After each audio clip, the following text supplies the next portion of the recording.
The Greatest Lie Ever Sold is the Daily Wire's latest documentary, written and presented by Candace Owens. In the aftermath of the George Floyd death, the media manufactured a narrative that sparked chaos across the country and the rise of BLM, or Black Lives Matter. This Daily Wire Plus film shows us how they were able to raise $90 million because of it. It's also with Bob Knoll, Liz Collin, Ibrahim Isiktas, Jeremy Boring, executive producer. I can't wait to get into this. This is a fantastic film, and I'm going to talk about it in my next conservative take.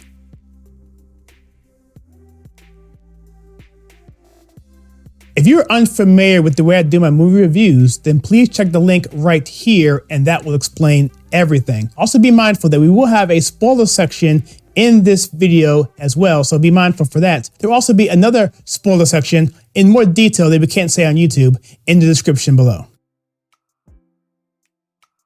Okay, so for the story or depth of this film, I'm going to give it an 8, mainly because of the way Candace Owens crafts this particular film and the way she brings you along at a slow pace, but everything builds on itself until the very end. I love how this film ends. It's very humorous, and it's just so telling as she brings all the information together in such a way that it's really a slam dunk in terms of whether or not BLM is authentic or not, or if at the very least doing the service of the Black community. Every aspect of this is just jaw-dropping. And Jackie asked me after we watched this, we did a live stream on this, and now I'm reviewing it, that she said, is there anything new? I said, there's a bunch of stuff new, and I was just floored by it. Now, mind you, I didn't follow the case that well. I didn't care that much about it, but even me, who was following it at a decent level, was blown away by the amount of new information, and I'll talk more about that further on in this review. For the emotional impact for The Greatest Lie Ever Sold, I'm going to give it an 8, because this thing didn't make me, it made me sad. But not like boohoo sad, because we kind of already knew all of this stuff, and we kind of knew we were going to be shocked by it. But I was kind of surprised how I laughed in this film, and at times when I probably shouldn't have. But just because how crazy things were and how they were able to get away with this. And so from an emotional standpoint, it was more from a shock and laughter in terms of what in the world? So yeah, so emotionally, it brought me along, but then really there was that undertow of just sorrow that was there throughout the whole film, because it just shows you how this country has been destroyed by Marxism, and it needs to be addressed. All right, for the intangibles, I'm going to give this film a 10, and essentially because of everything that I mentioned in the first part of how much new information that I had. This is the utmost narrative, the proper narrative of this whole thing, and how tragic it was. I'll comment a little bit about that in the conservative take, but the thing is that this was a tragedy, and it could have been something different and actually been helpful instead of as destructive as it was. I mean, it wouldn't have been totally good because a man lost his life, but lessons could have been learned instead of people using that as a step stool into power, money, and divisiveness for whatever purposes they had. For the category of watchability, I'm going to give this film a 10. I was glued to the screen. It's only an hour and 18 minutes, so it's very easy to watch. And Candace Owens, I mean, I must say, she's not hard on the eyes. Sorry, wife there, but you know how I feel about her. Candace Owens, I love her. She's awesome. And the courage that she displayed in this film, and being in areas that you knew were not secure, and doing it for us and doing it for America so that we can get this information and these truths out there and these false narratives destroyed, because that's what's really hurting this country the most. So yeah, it's a 10 for watchability. I could watch this all day long. All right, now for my overall score of The Greatest Lie Ever Sold, by the way, that's a great title, it's going to be a 9. I thought she could have done a little bit more. I mean, I'm being nitpicky. Maybe it could have been a little longer. Maybe they could expound upon the other officers, but I think she did a fantastic job. The interview she did, she covered the whole area, the whole gambit of breaking down the narrative of how the whole thing came to be and how it was exploited and why the people involved probably need to be investigated further. We'll just put it there. And this is going to be shocking to many viewers of what happened with BLM and where the money went and how it was allegedly spent. And so for that, I'm gonna give it a 9, close to a perfect score, but the overall score of this film is gonna be high, so I'm good with that.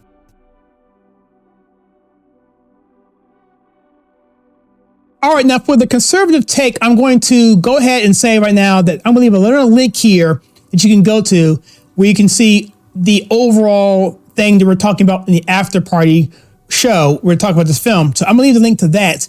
So that will give you a full breast of all the spoilers of the film, all the nitty gritty that we can't say on YouTube. But for now, I'm gonna tell you that this particular film covers everything. I took notes, and essentially what she does is she goes to the home where George Floyd lived and talked to his ex-roommate and another woman as well. And those people were instrumental in giving us something about George Floyd in terms of who he was as a person, the things he was trying to do, that he was keeping a good face on while at the house. Anything bad that he was doing, they didn't know about. And he was trying to get his life back together. But moreover, they were talking about how no one came to visit. All these people on camera saying how they love George Floyd, all this stuff. They didn't go there at all to pick up the house, help with the rent or anything, because they were paying 3 ways and now it's 2 ways. And now it was tight on money. And eventually Candace Owens, the end credits, actually helped pay for the rent and helped to get the cars removed, the towing service out there, because they were cluttered in there and no one could touch it because they didn't have a title to the car. It was just a mess. It just showed a lack of caring from the perspective of the viewer looking into it, in contrast to the narrative of the movie and what we saw on the streets, and how BLM essentially used this whole platform to raise $80 million, give money to all these entities. None of them are filing taxes, but yet you can go after Dinesh D'Souza for a minor violation of a personal contribution that he paid back to someone. No harm, no foul. Yes, it was illegal technically, but it was so small, they threw the book at him. But here, it's perfectly okay to do stuff like that. They want to go after an ex-president's taxes, but yet they don't want to go after this. A organization that has done so much to this country, you can say for better or for worse, but that is not looked at. And this whole movie, the whole point of this movie is to show you and to pull back the veil of all of this and show you, wow, I can't believe this is what's going on. And why is this happening? Why are this autonomous zones here? Why are we looking at George Floyd as a saint? What's going on with that? I would say absolutely watch Uncle Tom 2. You must watch Uncle Tom 2 to get this film in this proper perspective, because that ties in all of the symbolism of what they were doing with people like Trayvon and Breonna Taylor and George Floyd and all of these things to make it a higher, I don't want to say vision, but a higher view of these people who we shouldn't be identifying as MLK or, certainly not Jesus, but it's almost like it's a church level. And so that's kind of what I'm gonna leave at. So that's not really a spoiler. If you want more, look at the link in the description below, and that will give you much, much more as we talk about this in our after show of the viewing. So for my final take, I'm going to give The Greatest Lie Ever Sold a score of 18, which translates to 4 stars, an absolute go for this film. You got to check it out. Keep the young kids at home. Grandma can still watch it. It's not as hardcore as it could have been. There wasn't a lot of graphic stuff that happened that we saw on live television there. It was just, some themes that was, inappropriate from younger viewers. But for the most part, it's a fantastically well done film. I didn't talk about actual technical nature of it, but it's very well shot. I mean, the locations are really good, and the places where she goes, you're worried, but because this is a bad neighborhood. And so, yeah, I mean, the whole thing was done very well, and it was very professional. It was very methodical, and it is a really well done documentary. There's so many surprises behind every single door, and it all builds on one another. It's just fantastic. It's one of my favorite documentaries I've seen in a long time. I would say, again, watch this with Uncle Tom 2. I mentioned this in the spoiler section, so I'm mentioning it again now. Watch this with Uncle Tom 2. And while you're at it, watch Uncle Tom 1 as well. Candace is in that as well. So watch Uncle Tom 1, Uncle Tom 2, and watch this. And especially Uncle Tom 2, because it ties this whole thing with George Floyd and this personification of him in a much deeper and more meaningful in some ways, and really in a very scary ways, actually. So with that, this film is absolutely wonderful. 4 stars. Go check it out. So what say you? Do you plan on seeing The Greatest Lie Ever Sold? And if you do, let me know in the comments below. If you saw it and you liked it, let me know.